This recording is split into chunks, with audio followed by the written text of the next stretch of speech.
ပြည်သူပြည်သားအပေါင်းတို့သည်ငါဥစ္စာကိုလူယူကြပြီကဲအတူတူဖတ်ရအောင်1 2 3ဆယ်ဘိုးဘိုးရှိသမျှကိုအာမင်ဆိုတော့ဒီနေရာမှာကျွန်တော်အားလုံးအရန်ကြိုက်တဲ့ကျမ်းစာတစ်ခုရှိတယ်အဲ့ဒါဘာလဲဆိုတော့ငါဒီမိုးကောင်းကင်ဗရင်ပေါက်တို့ကိုဖွင့်ရဟာအရန်သဘောကျတာမိုးကောင်းကင်ဗရင်ပေါက်ဖွင့်မယ်ပြဿနာကဘာလဲဆိုတော့အဲ့ဒီမိုးကောင်းကင်ဖွင့်ဖို့အဲ့ဒီဆယ်ဘိုးတို့ကိုလည်းပေးမယ်ဒါပေမဲ့ဘယ်ကိုပေးရမလဲဆိုတာကအဓိကချက်ဖြစ်နေတယ်ကျမ်းစာကဘာပြောထားလဲဆယ်ဘိုးတို့ရှိသမျှကိုဘန်နာတိုက်ထဲသို့သွင်း၍ငါအိမ်တော်ပြောကြည့်ပါဦးငါအိမ်တော်ကဲပြောကြည့်ပါဦးကျွန်တော်လိုက်ဆိုပါငါဟာဖျားရှင်အိမ်တော်သားဖြစ်တယ်အခုသူကဆယ်ဘိုးတစ်ပုဒ်ကိုဘယ်ကိုပေးခိုင်းနေတာလဲအိမ်တော်ကိုပေးခိုင်းနေတာအဲ့တော့ကျွန်တော်ရဲ့မိကွန်းကဘာလဲဆိုသင်ရဲ့အိမ်ကဘာမှလဲသင်ရဲ့အိမ်ကဘာမှလဲမြောက်ကလာမှာမြောက်တကုံမှာအင်းစိန်မှာလှဲတန်းမှာမဟုတ်ဘူးအဲ့ဒီအိမ်ကိုပြောနေတာမဟုတ်ဘူးဘုရားရှင်ဗိမာန်တော်ဒီဟူသောအသက်ရှင်သောကြောက်တွေနဲ့စုထားတဲ့အသင်းတော်ကိုပြောနေတာဖြစ်တယ်အာမင်အသင်းတော်ကိုပြောနေတာဒီနေ့မှာလူကိုပေးခိုင်းတာမပါဘူး come on လူကိုပေးတာဘယ်ချိန်မှပေးတာလဲသိလားအဲ့ဒီအိမ်တော်ကိုရောက်တော့မှအဲ့ဒီအိမ်တော်မှာရှိတဲ့အမှုဆောင်သောသူတွေကဘလို့သုံးရမလဲဆိုတော့နှုတ်ကပတ်ကျမ်းစာတွေကဘုရားနီလန်တိုင်းသုံးဖို့ပြင်ဆင်ရတာဖြစ်တယ်အဲ့ဒါသုံးဆွဲတဲ့အပိုင်းကကျွန်တော်တို့နဲ့မဆိုင်ဘူးဒီကလူတွေနဲ့ဆယ်ဘိုးတို့ပေးတဲ့လူတွေနဲ့မဆိုင်ဘူးသုံးဆွဲတဲ့အပိုင်းအိမ်တော်ရဲ့ခေါင်းဆောင်မှု leadership နဲ့ဆိုင်တယ် leadership ကဆုံးဖြတ်ရတာ leadership ကဆွေးနွေးရတာတိုင်ပင်ရတာဒါပေမဲ့ဆယ်ဘိုးတို့ကဘလို့ပေးရလဲအဲ့ဒီယေဘရဟိကိုသွားပေးလို့မရဘူးအဲ့ဒီလေဝိကိုသွားပေးလို့မရဘူးအခုခေတ်ကဘာလဲတင်းဟုတ်ဆရာတွေပေးရမယ်အမှုတော်ဆောင်ဆရာကိုပေးရမယ်ဘာကြောင့်လဲဆိုတော့သိလားကျမ်းစာထဲမှာလေဝိလို့ပြောထားတယ်လေယေဘရဟိတွေကိုပေးရမယ်အဲ့တော့ကျွန်တော်ကတင်းတို့ကိုပြောချင်တယ်ဒီထက်မှယေဘရဟိတွေထိုင်နေပါသလားဟယ်လိုယေဘရဟိများကဲပြောကြည့်ပါဦးငါတို့ကယေဘရဟိဖြစ်တယ်ငါတို့ကလေဝိဖြစ်တယ်အဲ့တော့ငါဆယ်ဘိုးတို့ငါပဲစားတော့မယ်ပြောဟယ်လိုအမေကိုကတင်းဟုတ်ဆရာဆိုတော့ငါကမင်းတို့လေဝိငါရိုးဝိတာမဟုတ်ဝါလုံးနှစ်ခုထပ်ပြီးတော့ဝိတာအဲ့တော့ငါ့ကိုဆယ်ဘိုးတို့ပေးလှုပ်ချင်တာမဟုတ်ဘူးလူကိုပေးလို့မရအောင်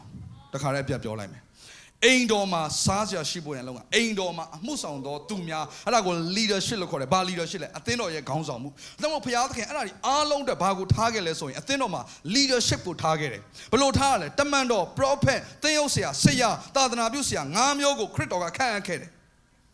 ဒါမှချမ်းသာဘာပြောထားလဲယေရှုခရစ်တော်ဒီဟူသောထိုအသက်ကြောင်းမြစ်ပေါ်မှာထပ်ဆင်း၍တမန်တော်ဒီဟူသော prophet များဒီဟူသောအထက်ထက်အဆင့်ဆင့်အဲ့ဒီအုတ်မြစ်ပေါ်မှာတိဆောက်ထားတဲ့အသင်းတော်လို့ပြောတ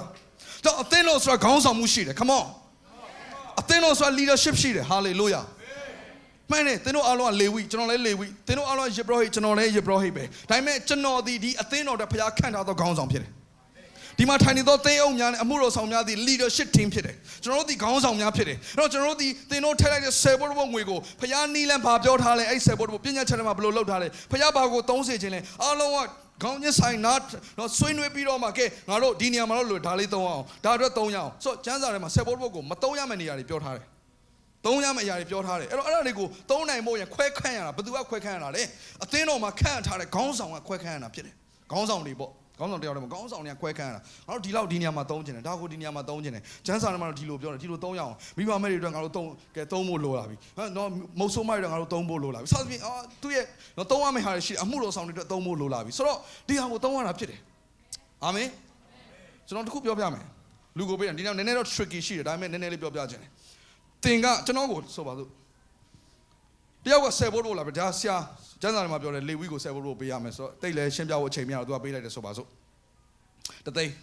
ဒါသူ့ရဲ့ဝင်ငွေ10သိန်းရှိလို့နေမှာပေါ့လာက10သိန်းထုတ်လာလဲတသိန်းပေးတယ်အော်ကျေးဇူးတင်တဲ့ဘုရားကောင်းကြီးပေးပါစေဆိုတော့ကျွန်တော်ရဲ့ပုံမှန်တစ်နှစ်လောက်တွင်းမှာအမြဲတမ်းလို့ရနေတဲ့ဆယ်ဘိုးဒီတသိန်းပတ်ဝန်းကျင်ဆိုပါစို့ဒါပေမဲ့တရက်တော့လူတယောက်ကရောက်လာတယ်သူကစီဝိုင်းလုပ်ငန်းရှင်ဖြစ်နိုင်တယ်သူအထုပ်ထုံနဲ့ကျွန်တော်စီရောက်လာပြီဆရာလေဝိဖြစ်တယ်ဆရာကြီးဘရောကြီးဖြစ်တယ်ကျမ်းစာတိုင်းမှာကျွန်တော်ဆရာကိုပေးခြင်းတယ်ရော့သိန်း100ဆယ်ဘိုးတို့တန်းနေရွယ်လေးကထောင်းလာပြီ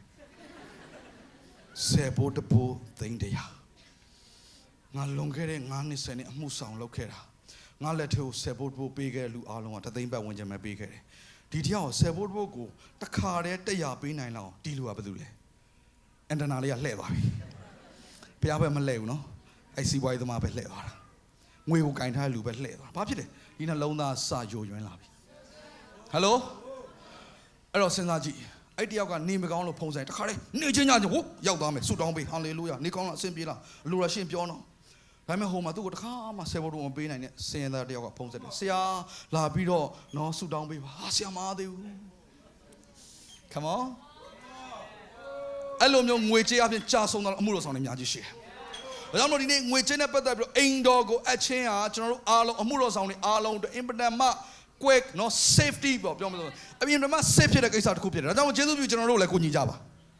ဒီကလည်းပြောချင်တယ်ကျေးဇူးပြုဆယ်ဘိုးဆိုစောတိဟာကိုလာမပေးနဲ့စူဇန်နာကိုလာမပေးနဲ့ဆရာတိုက်တက်စ်ကိုလာမပေးနဲ့တင်တို့ရဲ့အိမ်လို့တင်တို့ခံစားရတဲ့အဲ့ဒီဝိညာဉ်ရေးရမိသားစုအဲ့ဒီအသင်းတော်မှာသွားပါဝင်ပါကျွန်တော်လည်းကျွန်တော်အမှုဆောင်တဲ့အသင်းတော်ကနေကျွန်တော်ကိုခွဲခံပေးလိမ့်မယ်ဆရာစောတီကတော့ဒီလောက်ရတဲ့ရထိုက်တယ်ရပြီတော်ပြီကျွန်တော်မစားစရာကျွန်တော်မဝစ်စရာကျွန်တော်မနေလုံလောက်တဲ့အမှုဆောင်မှုရတဲ့လုံလောက်တဲ့ကျွန်တော်အတွက်နော်တင်တင်လျောက်ပတ်တဲ့အရာရှိရပြီပိုရှန်ပြန်ပြီးတော့ပေးအောင်မယ်လေဘာကြောင့်ကျွန်တော်ကဆယ်ဘရိုဆိုငါ့ကိုပေးလို့ငါကယေဘရဟိမင်းထဲမှာမရိုးရိုးမဟုတ်အကြီးဖြစ်တယ်ဆရာတိုက်တဲ့ဆရာအကိုလည်းဖြစ်တယ်အဲ့တော့ငါအကြီးဆုံးငါ့ကိုပဲပေးဆိုတော့အသင်းတော်မှာအကျွယ်ဝချမ်းသာဆုံးကစောတီယာဖြစ်သွား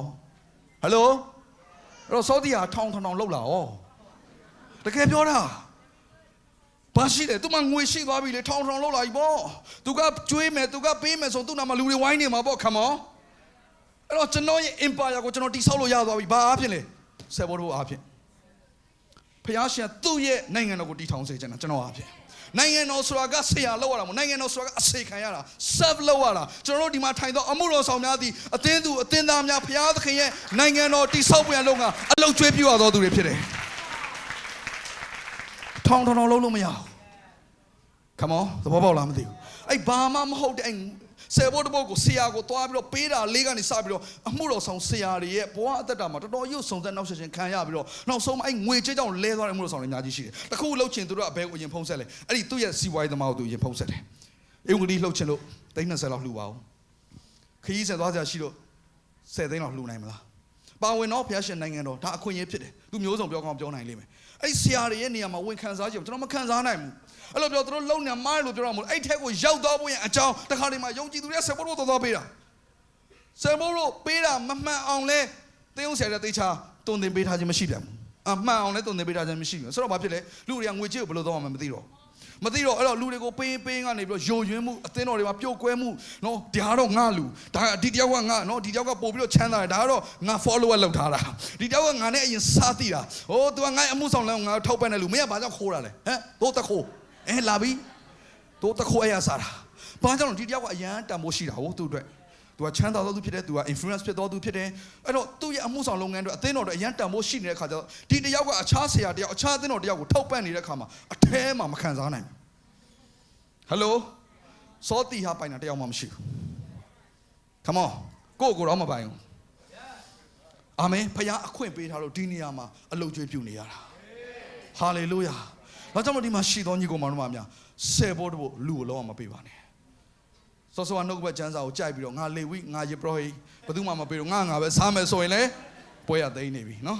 ်ကျမ်းစာထဲမှာဒီဥစ္စာကိုအဲ့တော့အိမ်တော်ကိုပေးပါပြောချင်အောင်အိမ်တော်ကိုပေးပါဆိုတော့ကျွန်တော် short to the point သွားရအောင်အဲ့တော့ဒီနေရာလေးမှာ17ကနေ7ဖတ်ကြည့်လိုက်ပါအင်ပဒမကောင်းမတော့ဆယ်ဘိုးတို့ထဲ့ရင်ရခံစားမယ်7-4 blessing ဆယ်ဘိုးတို့အပြင်ရရှိမဲ့7-4 blessing ရှိတယ်โอเคဒါလေးကိုကျွန်တော်ကြော်ပြီးတော့ဓမ္မသစ်ကိုသွားလိုက်မယ်ဘာကြောင့်လဲသိလားလူတွေကပြောကြတယ်ယေရှုခရစ်တော်ကဆယ်ဘိုးတို့မပေးခိုင်းဘူးလာတာလေယေရှုခရစ်တော်ကဆယ်ဘိုးတို့မပေးခိုင်းဘူးအဲ့တော့ကျွန်တော်တခါတည်းအပြတ်ပြောလိုက်မယ်ခရစ်တော်ကဆယ်ဘိုးတို့ပေးပါလို့ပြောတယ်ကျမ်းပိုက်ရှိတယ်โอเคအဲ့တော့ကျွန်တော်ဖတ်ရအောင်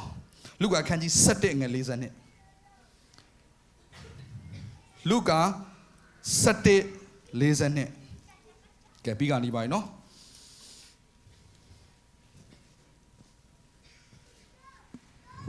်တွေ့ပါလား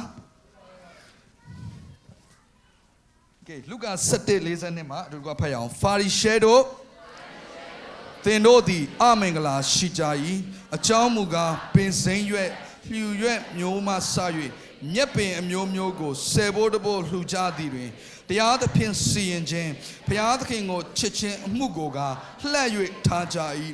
အရင်ဆိုသောအရာတို့ကိုမလှတ်မထားနောက်ဆိုသောအရာတို့ကိုကျင့်ရ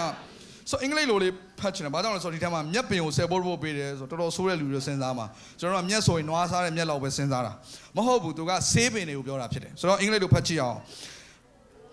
ဝိုးနော်ရှေ့ကလူတွေစရိတ်ပါဆင်ပါစေကိစ္စမရှိဘူးဒီချိန်ကသူကအေးတက်လိုနေတဲ့အချိန်ဖြစ်တယ်